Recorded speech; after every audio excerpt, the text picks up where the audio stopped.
That's me, Phoenix Wright. I'm a defense attorney at law. Some call me the best, but I don't even know what I'm doing half the time. Ho ho ho! I, the Honorable Judge Santa, see nothing wrong with Officer Gumshoe's testimony. That's the judge. I honestly believe the man is Santa Claus. But regardless, he is a kind and noble judge who is famous for never giving a faulty verdict, although he does sometimes confuse the words guilty and naughty. Yep, happens no doubt about it. Your client, John Robertson, stabbed Mr. Morgan in the chest with this knife. That's Detective Gumshoe. He's the head detective and quite the thorn in my side.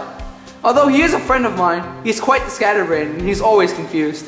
Well, Mr. Wright, do you have any evidence that supports the fact that John Robertson did not stab Mr. Morgan with this knife?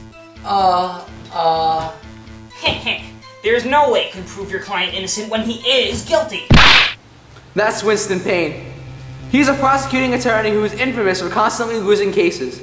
Unfortunately today, it looks like the odds are in his favor. You don't sound very convinced, Mr. Wright. Well, if you don't have any evidence, then the fact of the matter is quite clear. I judge the defendant, John Robertson. There was one piece of evidence that proves that the murder was not John Robertson. No such evidence exists. Well, let's just see if Mr. Wright has such evidence. I have three pieces of evidence before me. One is the knife that's etched with the word Morgan. One is a press report about Morgan that states that an anonymous worker revealed to the press that Morgan's business had been embezzling money and that it was subsequently shut down. And the third piece of evidence is a picture of Morgan and Robertson enjoying a pleasant dinner together the night of the murder. Which should I choose?